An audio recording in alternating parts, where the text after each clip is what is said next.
So we're going to be moving on to our next speaker now, Dr. Shannon Neiberg, who is with Washington State University Extension. He's an economist for them. He's also the director of the Western Risk Management Extension Center. So I see Robert has his presentation queued up. Shannon, are you? I'm with you. I'm here. I can Am hear I you. coming through? Yes. Very So good. I'm going to turn it over to you now and keep those questions coming. Yep. Thank you, Barry. And thank you, Stacy, for the invitation to present today. I'm really looking forward to this. I'm going to take some of the information that you saw from both Dr. McAfee and Malika on looking at it on more of a regional perspective. And Dr. McAfee was doing just a fabulous job on the drought. And I just wanted to incorporate that into my comments here because it's very important, not only directly to Nevada, but regionally across the West as we look at these differential climatic risks and impacts, and are they materializing according to projections? And I had a couple of these bullet points from an earlier presentation, CattleFacts Outlook presentation from Art Douglas on what the drought impacts are having with the overall, first for the winter, the overall flow pattern dry for the Southwest and Southern Plains as the Pacific storms are forced north, and the spring outlook, as mentioned, on poor grazing conditions. This image, these two images are just showing that these weather patterns are holding true to projections. The left image from NOAA shows last week the storms coming in the Pacific. You could see Nevada and Utah without much cloud cover. And then on the right, this week's storm that we just experienced yesterday and into today, really pushing a lot of moisture into the northern tier of the West. And then as this storm goes through the week, it's going to maintain north. But just to show where this weather pattern is going, and I think for Nevada, looking at supplemental hay purchases, where if Nevada doesn't, if you can't find hay in Nevada, maybe Idaho or Utah or Oregon, where those hay sources might be found. As you well know, in a drought, that transportation of hay extends quite a distance. Just a last note on the range conditions, as people are looking at that, putting it into their projections, the poor range conditions in the West. But if you note that rate, 35 to 54% rated as poor or very poor, well, that means that the areas that are poor are extremely poor because there's some areas that are good. The La Nina, the weather effects are having worldwide impacts, and they're going to have localized impacts as we go through. And these two graphs are of corn and soybean prices. And what's happened is that the drought in South America, the La Nina effects are having a drought in South America. Their growing season yields in corn and soybeans are down. And so what happened was China recognized this, as Michaela noted, that they're rebuilding their swine herd and they needed feed inputs. So they purchased corn and soybeans, and it caused a really significant late fall ongoing rally in corn, as you see in that blue line, 220 prices of corn with that dramatic increase slope. And the same with soybeans and what impacts that have. And so those international trade impacts impacting the prices is having an impact on our feed costs now. And we can see this as we look at dairy producers and what dairy producers are facing. And so I'll start with dairy, I'll move to hay, and then finish with cattle. but this is the dairy cost, feed cost formula that's used in this risk management program called dairy margin coverage. And you can see in 220 in red, the cost per hundredweight of milk produced based on that feed cost formula was increasing in the last part of 220 and is projected to maintain that high feed cost through 2021, as Michaela already mentioned. But what that impact has is it's going to impact the dairy producers' ability to bid up hay prices. That's going to temper that demand. And it puts downward pressure on feeder cattle prices, as we're seeing right now. As we look into 2021, these two graphs show that margin. This is on the left, it's the class 3 milk price. Class 3 milk price is what's predominantly used for cheese, and class 4 in green is predominantly used for butter. And you can see their projections based on these Chicago Mercantile Exchange futures prices is for some moderation through 2021. Growth in class 4 prices that have started the year low and are expected to increase, hopefully with the COVID recovery. And then this graph on the right is the margin, dairy producers' margin in this national program. So this is for data and all producers across the West that are enrolled in this program, which typically targets small dairies. But you can see just another indication of low margins and low profitability, and dairy producers facing financial risk all across the country. And the second bullet point on this right, that the dairy margin coverage feed cost margin, that's this dotted red line on the right here, is projected to be low. And that's just that's just an indication of the ongoing financial risk that dairies have faced in the past and are going to continue to face in the future. And so let's look at what happened in 2020. I think this is really one of the most interesting COVID market anomalies that we've seen. And so let's walk through this, and I'll try to illustrate these lines. And sorry for the changing of colors as I source these data from different places. But what we're concentrating on, this class 3 milk price graph for 2020, and this red line is the dramatic impact that the food box program had on class 3 milk prices that transferred to support for the dairy producers. And so let's just trace through this red line from left to right. As COVID pandemic really reached the United States and really had its major negative effect on agriculture markets in May, you see that that milk price in May was the lowest level at $12 per hundredweight. And then a really sharp increase in June and July, and then down and then back up. And these peaks are due, they have been attributed to the food box purchase programs. And if you familiar with that, they're purchasing cheese, they're putting in a gallon of milk, and that's really bolstered that milk price.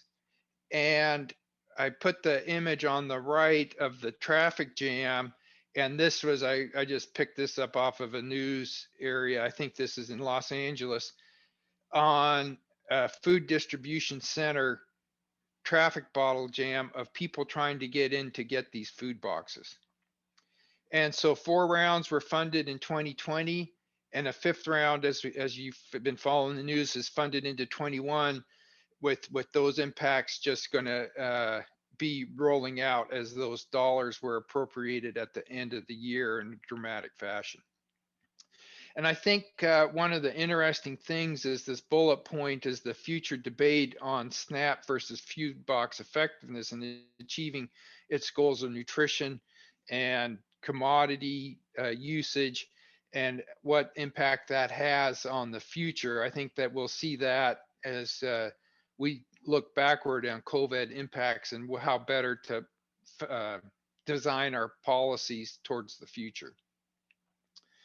One other thing for dairy producers, an important point as in this last bullet point, is due to these peaks in class 3 prices, some federal orders had the option to depool their milk, which then decreased the milk producer's check because of these high prices and how those federal market orders are structured.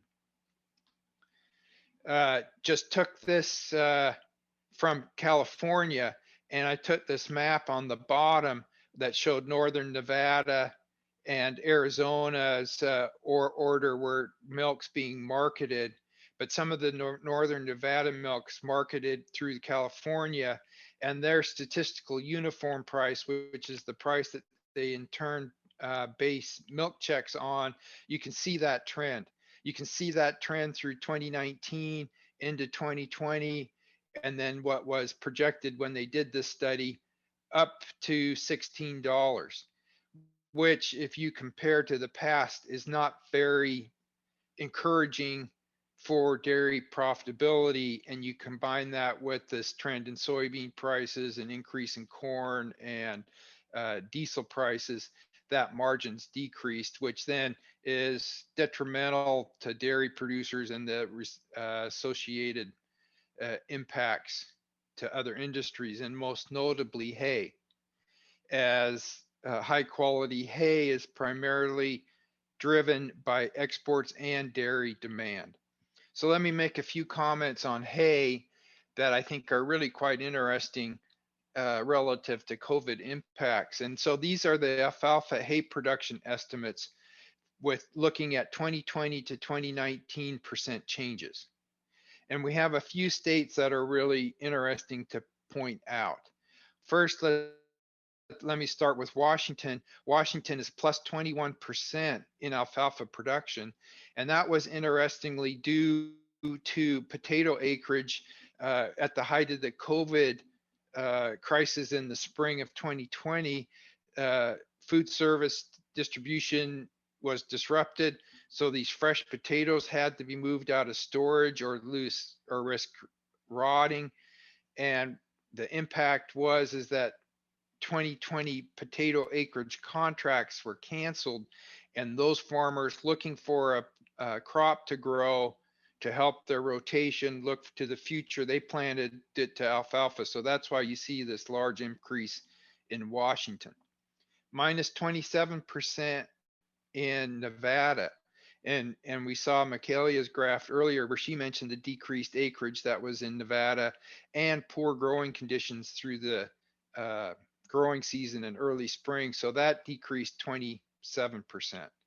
And California decreased 29%, as you might well know that those hay acreage in California, due to their tight water supply and high land values, gone from alfalfa to almond milk, which is an interesting aspect to think of, is that those almond milk is one of the leading non-dairy source competitions for fluid milk as those acres converted into those into that crop.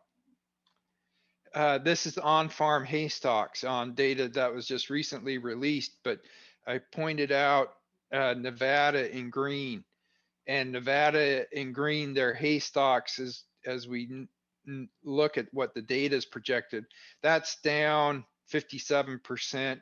New Mexico's in the drought, it's down 36%. Your neighbor to Utah's down just a little bit. Washington's up due to that production. So hay stocks are tight, prices are responding accordingly. The time lag, we have to live with the reporting time lag. You saw these prices again. This is just another application of yearly alfalfa prices in Nevada that able to pull out through USDA, noting the 185 price that Michaelia already mentioned to you, tracking through on this red line. And then on the right, what I share with you is a different graph. And what this graph is the supreme alfalfa hay delivered to Tulare, Visalia dairy production region in California. So this is the highest quality hay delivered to dairies in California. You can see that price trend growing up. You can see that price trend growing up because in 2020, which the green line represents, 2020, we talked about that uh, class 3 price and that milk price uh, responding, and so dairy producers wanted to produce more milk, so they purchased more supreme hay and bid that up. So importance as you look forward on producing high quality hay and the market margins on that. The dairy profitability that we've talked about being limited and decreasing the pressure to push to bid high quality hay prices up. Cattle producers, they're going to have to analyze 2021 winter feed resources as well as getting through the rest of this winter and what that grazing availability is going to be. And then exports. So let's look at exports on this slide. So going through kind of clockwise from the top left, let's look at these trends. I think they're really quite interesting in these hay exports. And so West Coast, that means Washington and California. Those are the two ports that most hay flows out of on the West Coast. 2020 is in green, and these are in metric tons on, and it's the shape of this green curve that's really of dramatic interest. And so in early COVID in 2020, these hay exports were shooting way up above previous years. And then in the middle of the year and towards the end, they really decreased. The export data isn't available for November and December, but it's likely to drop off precipitously because of this point down below is that the containers that the hay export market so desperately depends on, they were returning to Asia, China and Japan and Vietnam, all the Asian countries, they were returning empty. Instead of filling them with hay, they were returning empty because they were willing to pay the premium to get those empty containers back as quick as possible so that they could export their goods to us more rapidly. And then back to these hay export trends. This bump up in 2020, if we look at who we sent our hay to across here on the right, we sent it to China, a real bump up in 2020 in China versus 2019. We have Japan down, South Korea even, the Middle Eastern countries down, and all others up a little bit. But you can see China, we saw previously China bidding up the corn and soybean prices. We see China really pulling the exports of the hay and driving the export hay market. And we mentioned previously the phase 1 trade deal. And that's going to be an issue as we move forward on the phase 1 trade deal as China purchases these commodities in large amounts. But what's of importance is that the trade tariff rates on US ag goods, which I have in this bottom graph here, they still remain high, and China's able to differentially drop these tariffs on goods that they see advantageous to import. One example is whey. They dropped the tariff on whey because they're using whey as an input feed to their swine industry as that's recovering from African swine fever. So that's something that we'll be dealing with in the future. A few cattle market comments and I'll wrap it up quickly. Recovery of the cattle slaughter from the COVID slowdown. I think that's important to note that the capacity of the packers has returned. They've caught up. 2020 slaughter rates are 97% of 2019 as of the date of this data. And so that's encouraging. One point being is that the carcass weights, because of this delay, the carcass weights were higher, so the beef production in pounds is actually up. The live to cutout price spread, the price spread disruption. And one thing to note on the price spread disruption here, this is the live to cutout. What this is feedlot cattle leaving the feedlot and the value of the meat coming out of the packing plant and that margin. That's what this cutout price spread graph represents. And it's cost per 100,000 pounds over these months. But what we really saw in COVID, the peak of that is that shortage, this supply disruption occurred, and we saw that margin really peak up and capture the interest of the industry and the nation.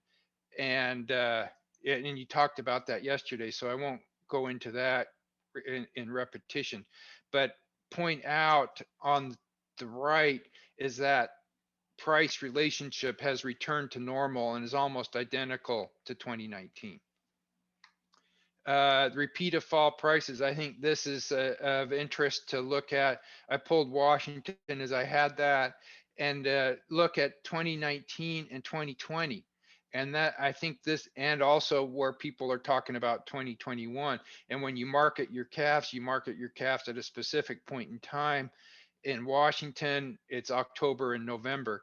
And you saw in 2019 and 2020, those prices were very similar as those markets responded. They found that floor.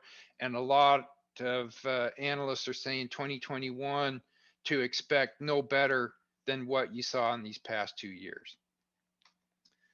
Exports have recovered, just showing the pounds of exports over the months, the blue line in 2020, and importantly, the sharp increase over the last part of the year where exports have recovered, driving that demand. We recovered our exports to Japan, South Korea, Mexico recovered. Through the year, Mexico was really low on beef exports and some increase to China. So in conclusion, just ongoing dairy financial risk. They talk about oversupply in 2021 because of these price factors through 2020 and the government support they received. This is a dairy business headline, the dangers of a milk market fueled by government aid as they move into 2021. Hay, the exports are backed up because of the container shortage and what that means for them bidding export contracts into the future. I expect that to be pretty slow. Cattle markets recovering from the market shocks. The ongoing drought is limiting herd expansion, so there's not going to be an expansion in supply. Probably a longer, try to take a longer run planning time frame on the cattle management plans, and that all eyes are on COVID recovery. Obviously, the distribution and rollout of the vaccine and the return to normal, particularly for tourism all across, well, across the United States as well, but all across the world and their recovery as well. So thank you for letting me make these comments and giving me the time to share on that. You bet. Thank you. I have a question for you. A quick question while Robert is queuing up Steph's presentation, and I'll get to that in just a moment. So I've got a question for you. It says, are hay stocks at the farm or on the ranch that buys them? So I think they're talking about on-farm hay stocks. Yeah, the on-farm hay stocks number is really interesting. I wished I knew more about it, because in Washington we see a lot of stacks that are contracted, and so they are not included in the on-farm stocks. And so I think I don't know 100%, but I'm thinking that their on-farm stocks is on the farm that they're produced, that they're ready to sale. Okay. One more question. Oh, maybe there's another one after this. Given the milk price forecasts presented, what impacts of milk prices, what impact do milk prices have on the DFA's milk facility in Fallon? Yeah, Read that that's, again, or did you get it? yeah, no, I think I have it in general on the milk powder prices is really key on exports and food system demand.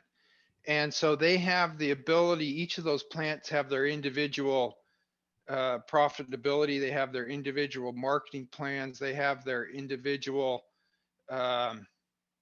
competitive factors that they're dealing with. And so they have the ability to pay their milk producers a premium for the milk that they're producing if those market conditions for that whole milk powder persist. And that whole milk powder demand is going to be fueled by Asian export demand. And so it's what the situation as I see it is going to be that because milk prices are forecast pretty low, the milk plant's going to trend to those market factors, and they're going to trend lower too. Okay. One last question then. And so this is a question for advice, I guess. So do we plant more good hay in Nevada? Yeah, I think that I think that the question, I'm really interested in Dr. McAfee's outlook on where your source of water risk is. And I think that's going to be what you're going to have to make your plan on. Are you going to have, it's not so much that you have plans to plant alfalfa, but do you have water to grow alfalfa? And if you have the water, given the extending drought through that area, if your water source is secure, I think that's going to be a pretty good crop or safe crop for you to market. Our big issue in Nevada right now is groundwater. Most of our hay is groundwater based, and most of our valleys are groundwater based. And our water engineer has made some changes to the actual allocations here recently, and I think it's going to get things are not going to change. They're going to get more intense here in the next 10 years or so in some of our valleys. And so that's why we have less acreage, a major reason, not the only reason why we have less acreage this year. So, yeah. Okay. Well, thank you very much.